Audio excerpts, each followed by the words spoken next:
The future is now, but free returns may soon be a thing of the past. Stores are now stepping up and fighting against customers who abuse their return policies. And that includes lifetime bans. Barbara Stewart, a professor of retail and consumer science at the University of Houston, joins us here this morning with much more. Thanks for joining us here. Thank you. So what exactly are these retailers doing to fight against people who are constantly returning items? Well, retailers are doing maybe three things. One, they are having restocking fees, perhaps, also some return fees, and ultimately banning customers who are abusive.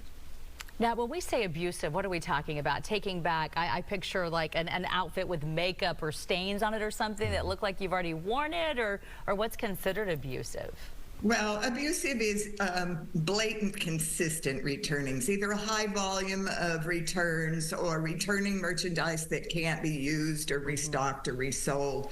And it really accounts for only about 10%. But there really is no such thing as a free return, because ultimately, every time something's returned, that price is built in the total cost of goods. So everybody else pays for the price of people's returns. So which stores are we talking about here? Brick and mortar stores, online, both? Like, what are we looking at here?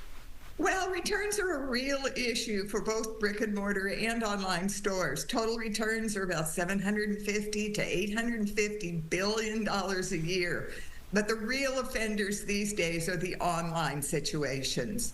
The fact that a consumer can be anonymous makes them more likely to return things, more likely to buy things that they don't intend to keep in the first place, and that drives up the return rates. I'm wondering what this looks like if you get banned from a certain shop. Do they send you a warning and say you're out, or do you just try to put something in your cart and it doesn't go through and they say, we're not selling to you? How does this work? Well, a really wise retailer will issue a warning. My own opinion is that abusive returners know they are, and so it's not a surprise. But if they have abused the system, they may just simply not be allowed to purchase again. And that's their choice. They've chosen to be abusive, and the retailer can't ultimately continue to assume that cost. So we were just showing some best practices actually on the screen. For customers, what should they keep in mind if they want to return? Like what are too many returns in this situation? Well, it's hard to determine what too many returns are. It has to do with the type of product and the ease of restocking. Certainly, if you're into the 85 to 90% of everything a consumer purchases, that indicates some kind of abuse. But an item like furniture is much harder for a retailer to restock, and items like cosmetics can't be resold at all because of health and safety concerns.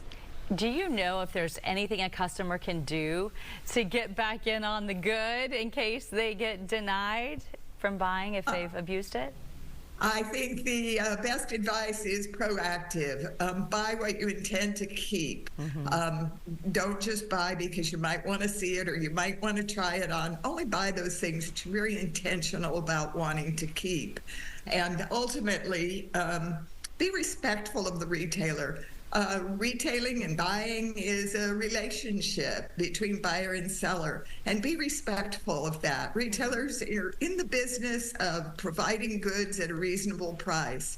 And ultimately, if you do get banned, there are lots of other retailers around, and you can start afresh and be moderate in and return. Hopefully stay off of shopping probation. Look, I'm good at buying two and then returning one, and just trying to figure it out. So those days need to end. They need to end, for sure. All right, Barbara, thank you so much for your time. We appreciate you.